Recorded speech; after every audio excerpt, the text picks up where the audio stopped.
Assalamualaikum warahmatullahi wabarakatuh. Perkenalkan, kami dari kelompok 3 akan mempresentasikan laporan RBL kami, yaitu menentukan parameter penentu lompatan tertinggi, disusun oleh Anhar, Hayas, Ikrom, Virgio, Ilham, Jonathan, Sylvia, dan Fahri. Next. Tujuan percobaan. Yang pertama, yaitu menganalisis lompat vertikal. Yang kedua, menghitung perubahan momentum dan perubahan energi. Yang ketiga, membuat grafik percepatan, kecepatan, dan posisi terhadap waktu dengan menggunakan perangkat lunak menganalisa video. Teori dasar. Next. Momentum adalah ukuran kesukaran suatu benda untuk mengubah gerakan benda. Besar momentum adalah besar vektor yang dipengaruhi oleh massa dan kecepatan dari benda tersebut. Jika dirumuskan, maka momentum sama dengan massa kali kecepatan. Impuls adalah hasil kali antara gaya rata-rata dan selang waktu benda itu bekerja. Impuls dapat dirumuskan sebagai impuls sama dengan gaya kali selang waktu. Next. Usaha dan energi. Usaha adalah kerja yang dilakukan pada suatu benda. Usaha berbanding lurus dengan kerja dan perpindahan, atau dapat dirumuskan sebagai usaha sama dengan gaya kali perpindahan.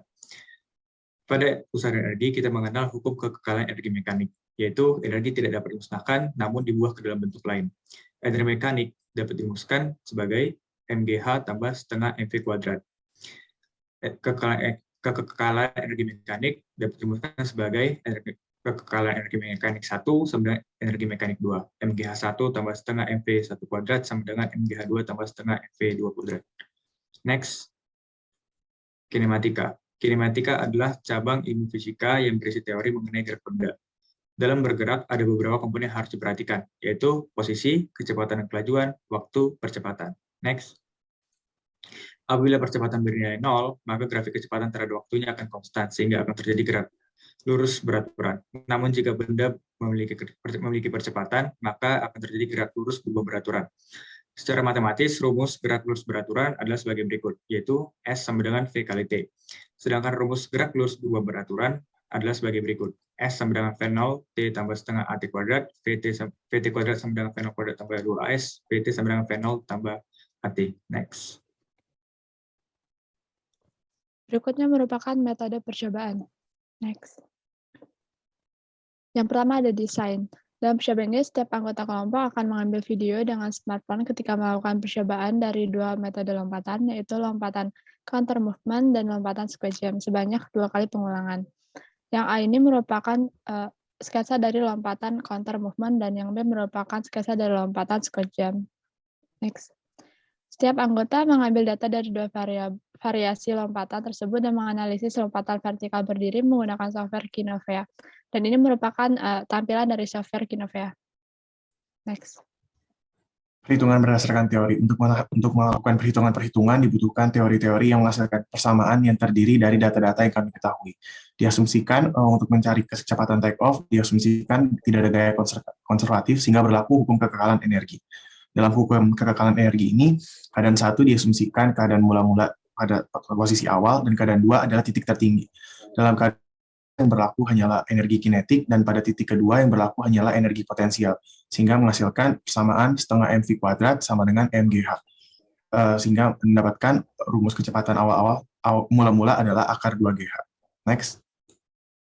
Hubungan antara gaya rata-rata dengan waktu persentuhan dan juga perubahan momentum. Berdasarkan hukum Newton 2, gaya rata-rata adalah perubahan momentum rata-rata dibagi dengan selang waktu. Dari persamaan ini kita mendapatkan persamaan 1, yaitu dengan integralnya. Lalu untuk mencari rata, kami menggunakan teorema nilai rata-rata integral untuk mendapatkan persamaan 2. Next. Dari substitusi persamaan 1 dan persamaan 2 diperoleh persamaan 3. Lalu dengan mensubstitusikannya lagi dengan persamaan 4, kami dapat memperoleh rumus persamaan rata-rata. Next. Persamaan gaya rata-rata adalah gaya rata-rata dikali selang waktu sama dengan perubahan momentum rata-rata. Karena kondisi awal itu diam, maka perubahan momentum awal itu sama dengan 0. Sehingga gaya rata-rata dikali selang waktu sama dengan mv T. Next. Perubahan energi pada lompat vertikal. Dalam kondisi ini kita asumsikan tidak ada gerak gaya horizontal sehingga yang bekerja hanya pada sumbu vertikal. Dalam hal ini juga diasumsikan tidak ada gaya non konservatif yang bekerja. Karena itu dapat kami peroleh rumus yang bekerja hanyalah rumus beban itu, yaitu M kali G. Next. Ini kami dapat memperoleh persamaan minus MG sama dengan X akhir kurangin X awal. X ini menandakan posisi orang terhadap sumbu vertikal. Dari persamaan ini kita bisa lihat bahwa jika posisi akhir lebih rendah dari posisi awal, maka energi akan lebih besar daripada 0, dan begitu juga sebaliknya. Next. Selanjutnya ke bagian pengolahan dan analisis data. Next. Berdasarkan data-data percobaan dari tiap anggota, didapatkan bahwa ketinggian maksimum rata-rata pada variasi 1 relatif lebih kecil dibandingkan dengan ketinggian maksimum rata-rata pada variasi 2. Melalui data ketinggian maksimum dari tiap anggota, kami berhasil mengolah data tersebut dan menemukan informasi lain, yakni kecepatan take off. Next. Didapatkan bahwa kecepatan rata-rata take off pada variasi 1 lebih kecil dibandingkan dengan kecepatan rata-rata take off pada variasi 2. Hal ini dapat terjadi karena adanya perbedaan alokasi energi pada tiap variasi lompatan. Pada variasi 1, alokasi energi tidak sepenuhnya diberikan oleh pelaku percobaan untuk melakukan loncatan, karena adanya tahap ancang-ancang yang dinilai mengurangi energi awal lompatan. Sedangkan untuk variasi 2, alokasi energi sepenuhnya diberikan untuk melakukan lompatan, sehingga akibat energi yang lebih besar dihasilkan kecepatan take off yang lebih besar dan ketinggian maksimum yang lebih besar. Next. Selanjutnya, informasi yang kami dapatkan melalui pengolahan data adalah informasi mengenai nilai impuls atau perubahan momentum dari tiap anggota. Sehingga kami mendapatkan bahwa untuk setiap anggota, nilai impuls atau perubahan momentum akan bernilai besar jika massa dari pelaku percobaan juga besar dan sebaliknya. Bisa kami simpulkan sementara bahwa perbedaan nilai impuls atau perubahan momentum untuk tiap anggota ini cenderung dipengaruhi oleh massa badan dari tiap anggota dibandingkan dengan kecepatan take off dari tiap anggota. Next. Namun, beda hanya dengan nilai rata-rata impuls atau perubahan momentum dari tiap variasi lompatan. Didapatkan bahwa nilai rata-rata impuls atau perubahan momentum dari variasi 1 relatif lebih kecil dibandingkan dengan variasi 2. Melalui perbandingan tersebut, bisa kami dapatkan bahwa akibat rata-rata kecepatan take off pada variasi 1 yang lebih kecil dibandingkan variasi 2 menyebabkan nilai rata-rata impuls atau perubahan momentum pada variasi 1 yang relatif lebih kecil dibandingkan dengan variasi 2. Terakhir, kami memperoleh informasi mengenai perubahan energi, di mana pada variasi 1 rata-ratanya lebih kecil dibandingkan pada variasi 2. Bisa disimpulkan bahwa nilai perubahan energi rata-rata cenderung dipengaruhi oleh kecepatan take off dari tiap variasi, dan perubahan energi rata-rata tiap anggota cenderung dipengaruhi oleh kecepatan take off dan massa dari tiap anggota tersebut. Next. Berikut adalah grafik analisis data kami.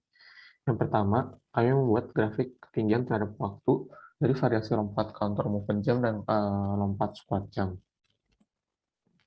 Yang kedua, kami membuat variasi grafik kecepatan terhadap waktu dari lompatan counter movement jam dan lompatan squat jam. Dan yang ketiga, kami membuat grafik kecepatan terhadap waktu untuk variasi lompatan counter movement jam dan variasi lompatan squat jam.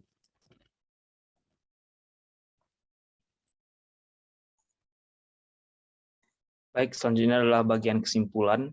Kesimpulan dari RBL kelompok kami ini tentang parameter penentu lompatan tertinggi. Ini menjawab poin-poin dari tujuan yang telah dipaparkan sebelumnya.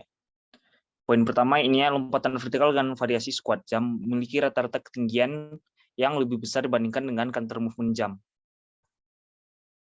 Sehingga dalam hal ini variasi lompatan squat jam akan menghasilkan kecepatan take off yang lebih besar dibandingkan dengan counter movement jam.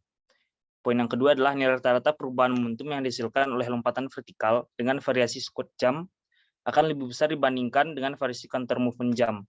Perubahan energi yang terjadi pada variasi lompatan squat jam juga akan lebih tinggi jika dibandingkan dengan perubahan energi yang terjadi pada variasi counter movement jam. Untuk poin ketiga, grafik pada posisi kecepatan dan percepatan terhadap waktu dari tiap variasi lompatan oleh masing-masing anggota kelompok dapat dilihat atau telah dipaparkan pada bagian pengolahan data. Baik, berakhir sudah presentasi dari kelompok kami. Mohon maaf atas segala kekurangan dan kekhilafan. Sekian dan terima kasih.